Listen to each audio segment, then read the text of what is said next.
Assalamualaikum warahmatullahi wabarakatuh. Ya teman-teman sekalian, kembali lagi kita melanjutkan video kita. Ya, ini adalah video yang berikutnya.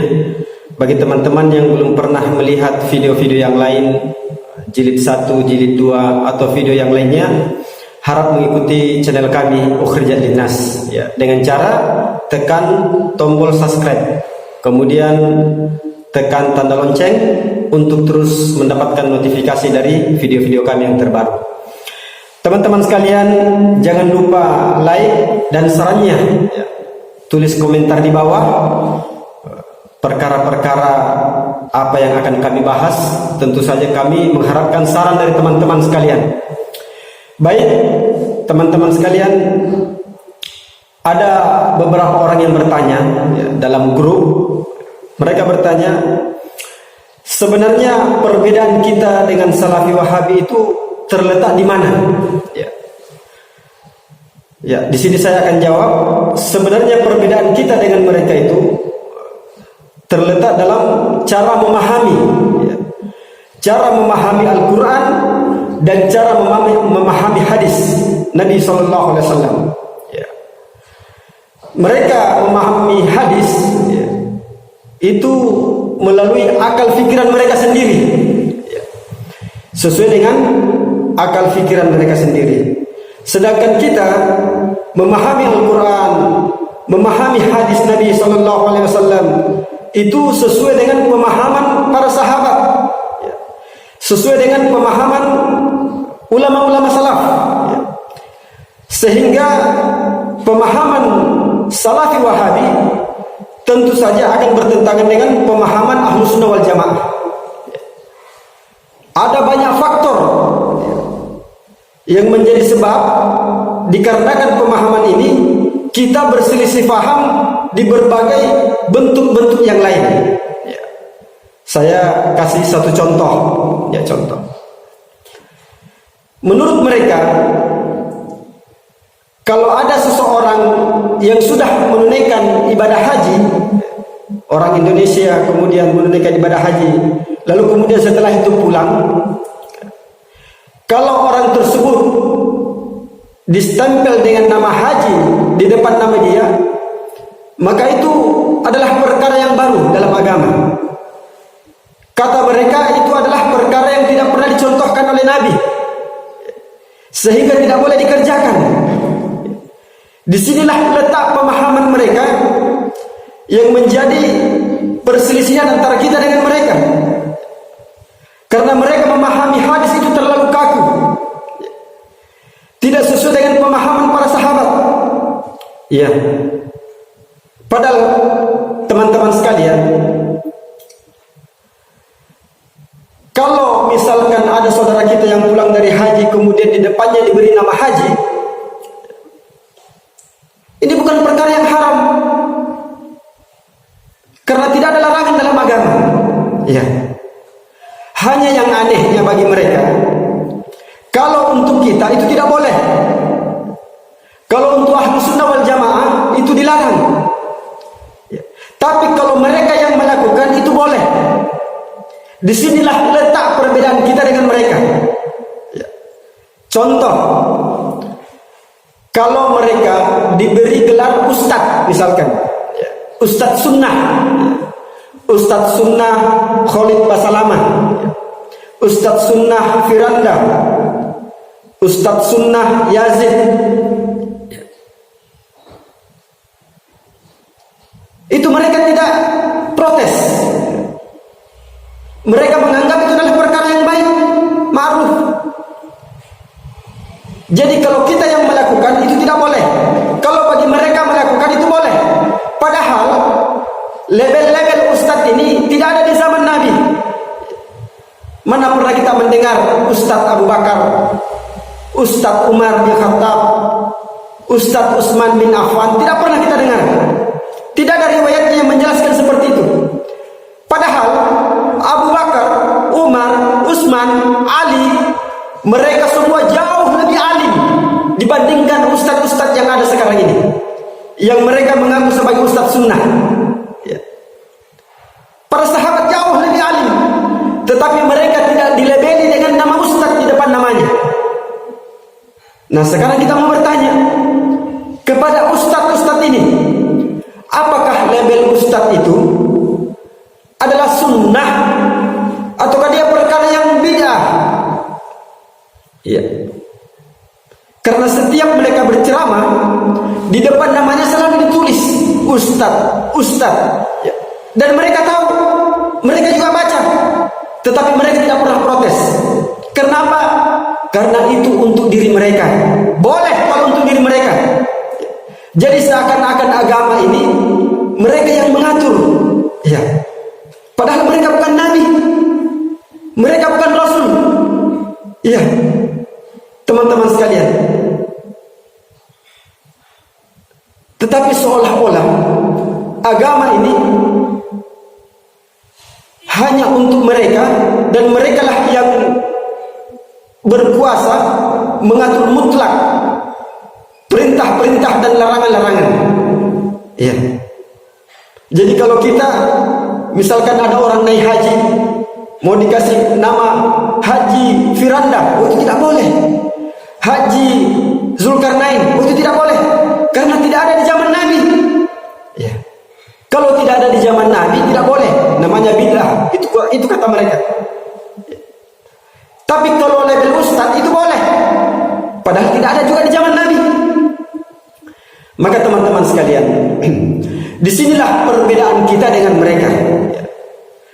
Mereka memahami hadis Nabi SAW itu sesuai dengan pemahaman mereka sendiri. Misalkan Nabi SAW bersabda, kullu bid'atin dolalah. Mereka memahami kullu itu adalah semuanya, tidak ada pengecualian. Iya.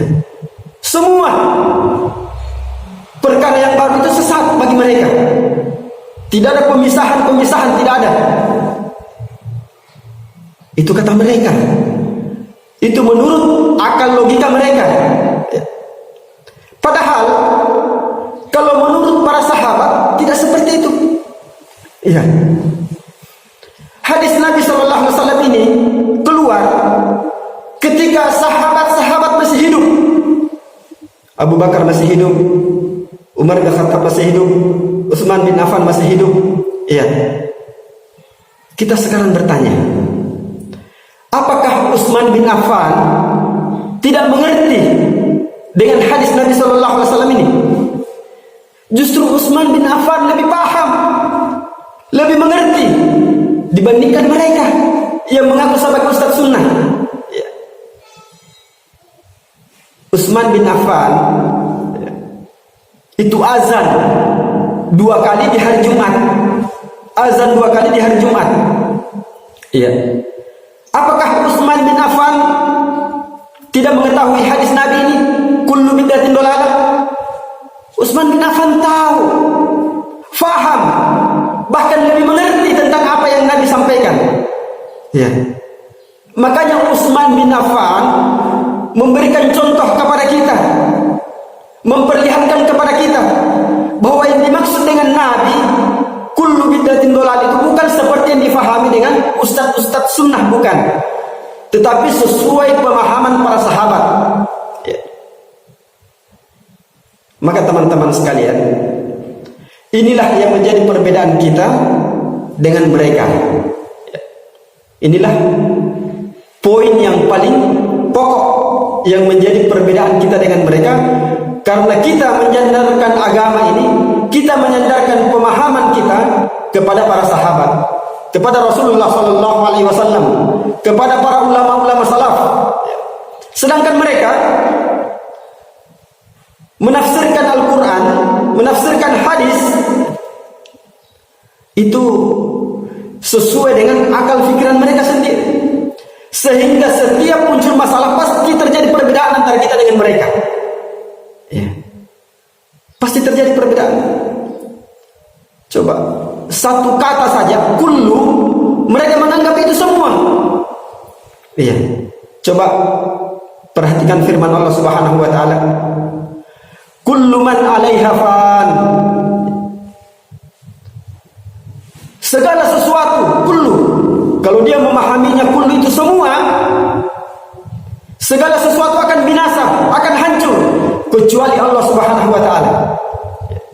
Kalau mereka memahami kullu itu adalah semua, semuanya akan hancur, semuanya akan binasa,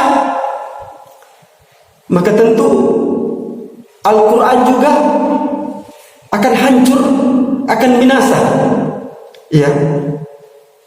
Padahal Al-Quran dia akan kekal selama-lamanya, abadi. Ya. Karena Al-Quran adalah firman Allah Subhanahu wa taala. Ustadz Salafi Wahabi, saya berharap kepada kalian, jika kalian mengikuti kajian-kajian Ustadz kalian, hendaklah kalian bertanya dengan pertanyaan-pertanyaan yang menjadikan pertanyaan itu bisa membuka wawasan ustadz-ustadz kalian. Jadi jangan bertanya dengan pertanyaan-pertanyaan yang umum-umum. Jangan. Di mana Allah? Tidak usah bertanya seperti itu.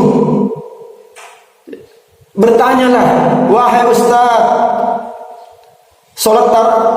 ceramah tarawih itu sunnah atau bid'ah? Karena ustaz sunnah itu mengamalkan sementara tidak ada dalilnya. Wahai ustaz, saya mau bertanya, sholawat itu sallallahu alaihi wasallam, apakah itu sunnah ataukah dia bid'ah? Kalau dia sunnah, mana dalilnya? Kalau dia bid'ah, kenapa dia kerjakan? Wahai ustaz, apakah melebeli nama haji di depan nama orang yang sudah menunaikan ibadah haji itu adalah bid'ah ataukah diperbolehkan? Kalau dia mengatakan bid'ah, mengapa dia menggunakan nama ustaz di depan namanya? Sementara Imam An-Nawawi rahimahullah mengatakan boleh melebeli seseorang nama haji ketika dia sudah menunaikan ibadah haji, sekalipun hajinya sudah bertahun-tahun. Bahkan kata beliau, boleh melebeli nama haji di depan nama seseorang sekalipun dia sudah meninggal dunia. Tidak ada masalah, karena tidak ada larangan. Oleh karena itu teman-teman sekalian, inilah video kita yang selanjutnya, dan akan terus berlanjut video-video berikutnya. Oleh karena itu saya harapkan kepada teman-teman sekalian untuk mengikuti video-video kami. Ya.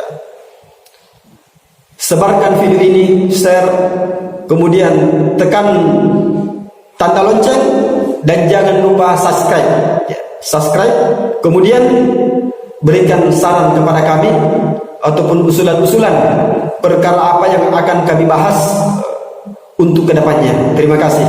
Assalamualaikum warahmatullahi wabarakatuh.